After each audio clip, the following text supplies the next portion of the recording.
На истекот на рокот од работењето на специјалното јавно обвинителство, самото обвинителство поднесе 17 обвиненија за 18 одвоени случаи кон раководството на партијата ВМРО-ДПМН. Може ли еден ваш став или ваше видување од правен аспект што значи целиот овој процес?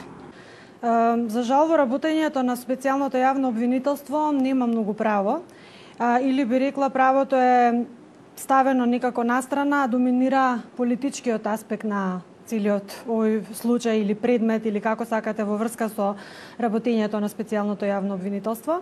Најнапред самото донесување на законот за специјално обвинителство беше прилично предмет на една голема недоумица дали воопшто може на таков начин, во таква постапка и во таква форма да биде донесен тој закон, па дали е возможно специјален јавен обвинител да биде биран на начин кој што е сосема поинаков од изборот на јавните обвинители во Република Македонија. Тука паѓаат фактички сите останати правни дилеми, колку е издржана нивната работа или не е издржана. Но она што исто така фрла посебна светлина во однос на работењето на овој орган е фактот дека тие играат и со политички карти, односно на политички тактички начин, во смисла на тоа дека чека да изминат 18 месеци за да на крај наводно ги испукаат, политички ги испукаат сите оние обвиненија кои што беа поднесени и строго таргетирани кон раководните функционери на ВМРО-ДПМН, што исто така ни кажува дека не се работи за професионален, стручен, непристрасен и независен правен орган, туку дека се работи за една политичка алатка, за еден политички инструмент во рацете на СДС и на Зоран Заев, но и на меѓународниот фактор или дел од меѓународната заедница. Посебно е индикативен фактот дека последната пресконференција специјалната јавна обвинителка Катица Јанева побара од јавноста да и се даде епитет дека таа добро е завршила работата, да и се даде признание дека квалитетно ја завршила и така натаму, а без при тоа да укаже на фактот дека со самото нејзино признавање дека голем дел од прислушуваните разговори се уште не се отворени и се уште не се разгледувани, фактички таа сама признава дека не ја завршила работата и дека сите тие аплаузи кои што ги очекува од јавноста се всушност би рекла изнудени и ако сакате јавноста цела е уценета да размислува на начинот на кој што размислува Јанева, всушност објективната вистина е дека таа не ја заврши добро работата и не само што не ја заврши добро работата, туку не ги заврши ни сите оние предмети кои што ги започна на правно непристрасен и професионален начин. Зошто го велам ова? Пред се сите обвиненија кои што им се поднесени се таргетирани кон раководните структури на ВМРО-ДПМН, ниту еден од тие предмети кои што беа насочени кон други представници од други политички партии, да кажеме, не беа ставени на преден план, туку само на раководната структура на ВМРО, што значи дека целта на СЈО е всушност елиминација на раководната структура на ВМРО, но и ако сакате уништување на единствената македонска политичка партија која што се грижи да ги заштити македонските национални и државни интереси. Така. Самите кажавте дека на ден пред истекот беа поднесени сите обвиненија, но специјалната обвинителка кажа дека и по истекот на тие 18 месеци ќе бидат покренати нови обвиненија. Што значи ова од правен аспект и колку се прекршени правните процедури?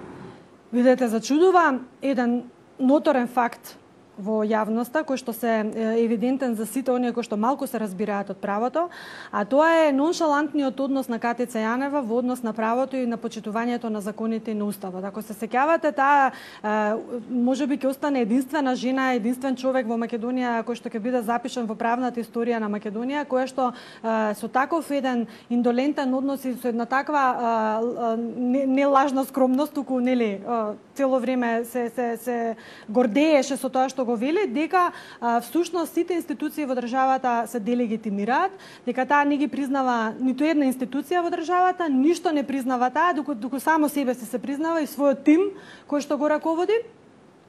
И во таа смисла сакаше да упати порака и апел до сите да не ме спречувате во мојот пат, во мојата мисија која што ми е зацртана од некој друг надворешен сценарист и да ме оставите на мира да си го спроведам линчот кој што ми е даден за задача да го спроведам или да ја спроведам мисијата која што треба да ја направам до крај. Во таа смисла и незината продолжението на незиното зборување, работење и така натаму, дека таа може и понатака без никаков проблем, не почитувајќи го сопствениот закон, законот за СЈО, да покренува обвиненија. Законот за СЈО јасно стои дека во истекот на 18 месеци фактички не може понатака да се покренуваат обвинителни акти, односно обвинителни предлози и обвиненија, што значи дека со самото затворање на тие 18 месеци таа веќе не може ниту да води истраги, ниту да се водат предистражни постапки, истрага и така натаму, туку може да постапува само по однос на покренатите обвинителни предлози, односно обвиненија пред судот и да се јавува во својство на странка во судската постапка. Што значи својството на странка? За жал КТЦ Јанева заборава и незиниот тим или намерно ги трга настрана фактот дека јавното обвинителство не е само задолжен државен орган да ги гони сторителите на кривични дела, туку е задолжена исто така едновремено да ги штити човековите слободи и права на странките во постапката, значи на обвинетите, на оштетените и така натаму, и да се однесува кон таквите слободи и кон тие луѓе на еден професионален, непристрасен начин како на луѓе. И вие самата споменавте меѓународната заедница. Изминатиот период во Македонија видовме голем број на меѓународни представници. Индикативно или не, тоа се поклопи токму со овој период на поднесување на обвиненијата. Денеска и изминатиот период и господинот Нимиц, медијаторот во спорот со името, е во Македонија и тој очекува дека во следните месеци ќе биде направен и напредок. Што да очекуваме или што да очекува Македонија до крајот на годинава или во следниот период? Реков, фактурата му е дадена на Заев во раце и тој треба сега да ја исплаќа. Сите овие елементи се всушност цена која што треба да ја плати не само Заев. Заев е таму ставен за да може да го координира целиот тој процес, затоа што тој за возврат на се ова што треба да реализира, си ја доби премиерската функција и доби неговата партија на власт. Сега, откако сето тоа нели заврши, сега нормално цената треба да ја плати. Меѓутоа, за жал, цената нема да ја плати само тој. Цената ќе ја платиме сите ние. Цената ќе биде обезглавување на македонецот. Цената ќе биде обезглавување на Република Македонија. Значи, ние нема да имаме собствена држава, доколку се ова се реализира на начин на кој што е запишано во фактурата. Јасно е, сите параметри се тука, се е тука. Значи, ние сега идеме фаза по фаза, нели? Нимиц не случајно дојде сега. Зашо не дојде во февруари или во јануари или во декември или во ноември, така ланската година? Затоа што му беше јасно дека треба да се елиминира Никола Груевски. Никола Груевски, ако го тргнат од политичката сцена и она раководна структура која што е во неговиот тим, во тој случај лесно ќе оди да се сомеле јавноста, нели да му се испере мозокот на македонецот, дека можеби и не е македонец, дека можеби е нешто друго, дека навистина можеби сме некој комплот од мешавина од бугари, срби, грци и така натаму, дека сите ние балкански народи си имаме некои заеднички нели спојки кои што може да не доведат повторно во една заедничка национална нели припадност. Но проблемот е во тоа што најдоа луѓе кои што ќе им играат на нивните ноти.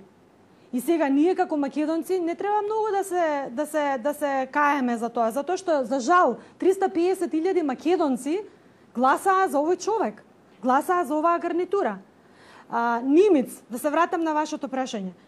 Нимиц сега ќе издействува или ќе бара начин како да се издействува компромисот, не да биде направен грчко-македонски компромис, туку како да се омекне или да му се свитка целосно кичмата на Заев и на оваа раководна структура со цел да немаат никакви проблеми, бидејќи тоа е ветано.